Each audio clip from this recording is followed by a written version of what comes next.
Le début de la tournée du nouveau spectacle de Céline Dion, ça s'en vient, là. 18 septembre, au Centre Vidéotron. C'est là que ça commence. Annie Soleil, on commence aussi à avoir des détails. Oui, c'est nos collègues de TVA Nouvelles qui ont appris hier en exclusivité plein de choses qu'on ne savait pas encore. Alors, je vous résume ça ce matin. Donc, Céline Dion va présenter un spectacle qu'elle a créé seulement pour le Québec. Alors, ce qui se passe, c'est que pour la tournée ailleurs dans le monde, il y aura des chansons en anglais, mais pour le Québec, elle tenait absolument à ajouter des chansons en français. Donc, il y en aura plusieurs. Et Yves Aucoin, qui est le concepteur de la tournée mondiale du spectacle de Céline, qui travaille avec elle depuis longtemps, explique que pour l'équipe, c'est un gros casse-tête tout ça, parce qu'il y a une quarantaine de chansons qui sont prévues. Alors, Céline va faire des vieux succès comme My Heart Will Go On. Elle va aussi, en plus, faire des nouvelles chansons du prochain disque, qui sera même pas encore lancé, là. Je suis assez confiant que le côté spectaculaire va être au rendez-vous. La scène est particulièrement slick, chic, à l'image de Céline. Vous avez deux rampes qui la rapprochent du public. C'est un truc assez vaste, capable de déployer beaucoup d'énergie. En même temps, on a aussi des moments d'intimité avec une petite touche de magie qui risque d'être intéressant. Ça va danser, ça, au Centre Vidéotron? Hey, moi, je danse déjà. Si elle le fait, mais elle le fait, ça doit. Ah, je suis pas mal certaine qu'elle va la faire. Oh oui. Pas mal sûre. Puis si elle le fait pas, on va crier « Celle! On t'aime, Celle! » Dernière journée pour les pré-auditions de La Voix. Oui, ça se passe aujourd'hui même à Montréal et on sait que les pré-auditions, ça a été tellement un grand succès au mois d'août à Montréal et à Québec qu'on a décidé d'ajouter des pré-auditions en supplémentaire. Alors, de retour à Montréal depuis jeudi et aujourd'hui, dernière journée, si ça vous tente de vous faire entendre. Ça se passe à l'hôtel Gouverneur à Montréal de 8h à 20h. Et je vous rappelle que c'est aujourd'hui, là, la dernière journée, pas demain, aujourd'hui. Aerosmith qui fait plaisir à ses admirateurs. Oui, Aerosmith qui a décidé de prolonger sa résidence à Las Vegas. Alors, ça se passe au Parc MGM. C'est bien installé depuis un moment déjà pour cette résidence qui s'appelle Deuces Are Wild. Donc, en 2020, on a décidé d'ajouter 15 dates en janvier, en février, en mai et en juin. Et si vous voulez vous procurer des billets, ils vont être mis en vente pour les nouvelles dates à partir de vendredi. Puis écoute ça, le forfait. Tu peux t'acheter des billets pour être assis ou debout directement sur la scène avec les gars d'Aerosmith. Et tu peux même t'acheter un accès VIP au bar sur la scène. Hey, ça coûte C'est combien, bon, ça? hein? Ça doit quand même. J'ai pas les prix encore, je les ai pas, mais je peux t'y trouver. OK, moi, je vais prendre, assise au bar. Toi, tu prends l'accès au bar, c'est sûr. Moi, ça va être la En tout place cas, assise au une bar. chose est sûre, Hein? personne va brailler là. Oh, c'est bon. Moi, je voulais des cheveux longs, comme ça. Comme ça? Ben, Ça tu me faisait vois, pas. non, J'ai pas hein? les cheveux qui marchent bien pour ça. J'aime bien ce que tu as c'est choisi. ça. Une photo de couple qui divise le web. Oui, je vais vous demander votre avis là-dessus, Eve-Marie. La robe est bleue. Non, c'est pas ça. c'est Courtney, une jeune femme qui a publié cette photo d'une prise dans un avion. Je vous explique le contexte, je vais vous la montrer comme ça. Elle a écrit que l'homme en question est avec sa femme et qu'il est resté debout pendant 6 heures Oh là là. de vol pour que sa femme puisse dormir en prenant les 3 bancs que vous voyez ici. Elle disait à quel point c'est romantique et plusieurs personnes ont dit « Ah, mais ma foi, mais quel bon don de soi! » Alors que d'autres ont dit « Mais ma foi, c'est ridicule. La dame aurait pu tout simplement dormir sur les genoux de son mari. Elle aurait pu jamais, je veux dire, à un moment donné, il y a une limite à ce que tu peux faire subir à ton pauvre mari pour dormir. » Alors, certains écrivaient « Si c'est ça l'amour, je préfère être célibataire. Oh! Alors, quand même eu beaucoup de critiques. À la fin, on dit « Ma foi, si cette dame-là dit « Ben moi, je vais me coucher, toi, reste debout. Alors, on n'a pas le contexte, mais est-ce que c'est si romantique que ça? Bien, ça dépend.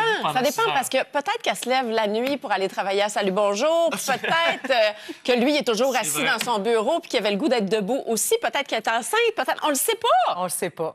Mais moi, je suis du genre à dire, je te donne 1 heure.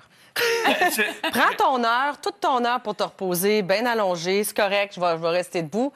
Mais dans 1 heure, je vais m'asseoir puis tu mettras ta tête sur mes genoux.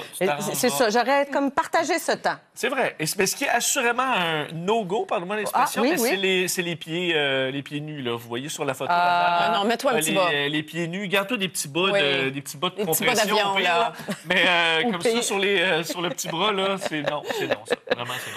Très rare rencontre avec une baleine à bosse. Oui, je vais vous montrer. On en a vu quand même plusieurs des bêtes très, très impressionnantes qu'on voit rarement d'aussi près. D'aussi près, c'est vrai. Et on dirait qu'elles ont envie de... Ouais, il y a juste une une curiosité, peut-être même une envie de communiquer. En tout cas, on va espérer que c'est ça. Mais c'est intelligent, ces petites bêtes. Oui, oui.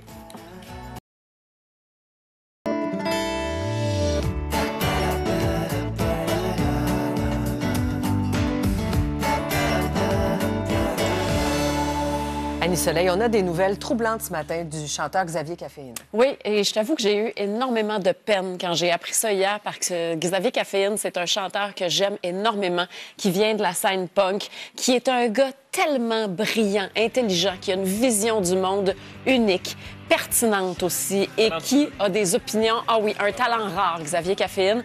Et hier, on a appris que aujourd'hui, il va bien, il est en forme et le 8 octobre, il va lancer un disque. Mais les 5 années qui viennent de passer ont été vraiment très mouvementées pour lui.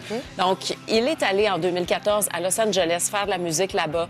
Finalement, il s'est passé des choses, ça n'a pas bien été. Et à la demande de son entourage, il est allé consulter dans un hôpital psychiatrique parce qu'il avait des comportements particuliers. Et finalement, au départ, on disait, bon, toutes les maladies mentales sont possibles. Finalement, le diagnostic est tombé. Il n'avait rien. Donc, il est allé en désintox parce qu'il y a eu beaucoup de peine. Il s'est mis à consommer pour toutes sortes de raisons.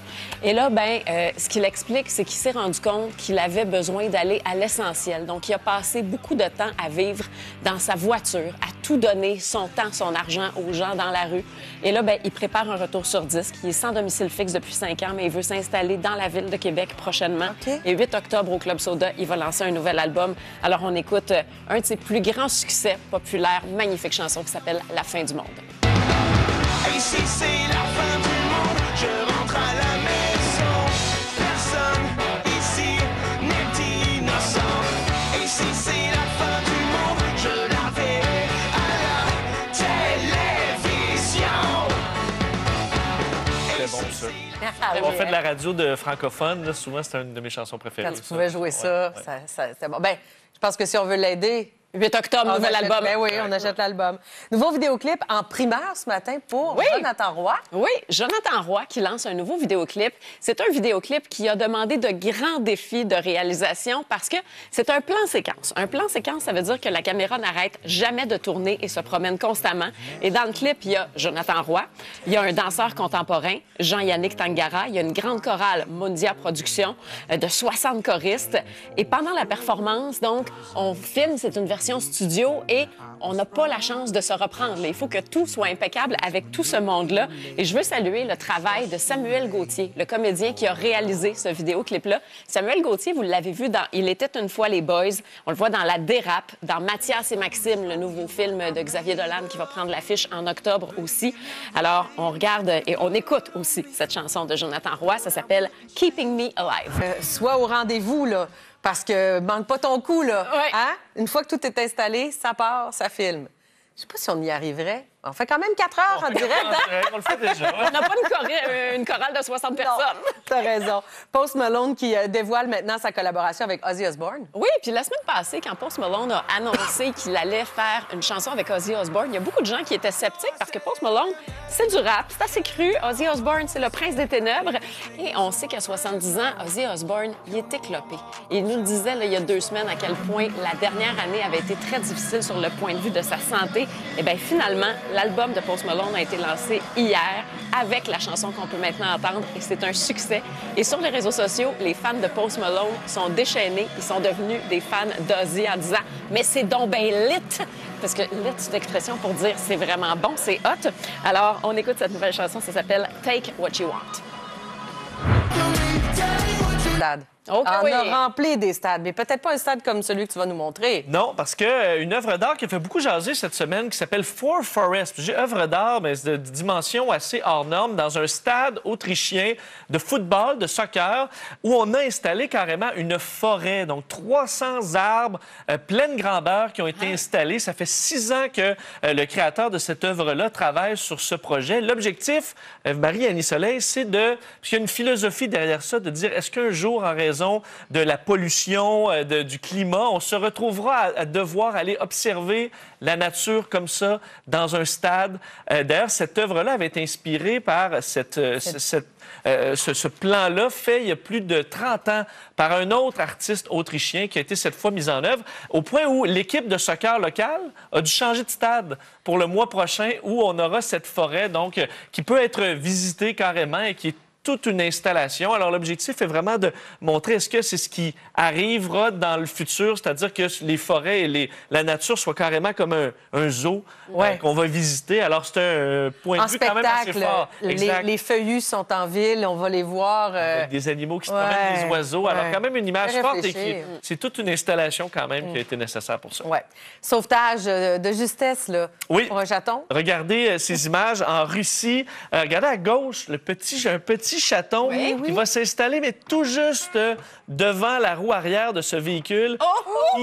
Qui part, mais regarde, l'homme arrive à la dernière seconde pour attraper le chaton. Alors, mission quand même accomplie, des réflexes assez intenses pour ce conducteur qui a juste eu le temps d'intervenir. Oh, ben là, il n'y a pas le choix, il faut qu'il l'adopte. Oui, là, eux autres sont liés là, à la vie. Là.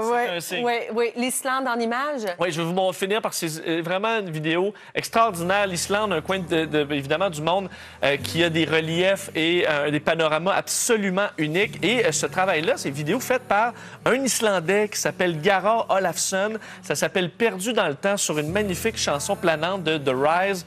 Je vous laisse là-dessus. C'est vraiment, ça va vous donner le goût d'aller. Et de partir à votre rencontre aux quatre coins du Québec. Et ça commence avec toi aujourd'hui, Annie Soleil. Tu t'es rendue à Amqui. Oui, à Amqui, au Bas-Saint-Laurent. Et je suis allée rencontrer Diane Arbour, que vous voyez en ce moment. Et Diane, c'est elle qui est en charge de la cafétéria de l'école Sainte-Ursule, qui est une école primaire. Et j'ai rencontré Diane, qui voulait absolument que j'aille l'aider dans la cuisine, parce qu'elle m'avait souvent entendu dire que j'étais archi nulle dans une cuisine. Fait qu'elle trouvait ça bien drôle de me mettre au défi.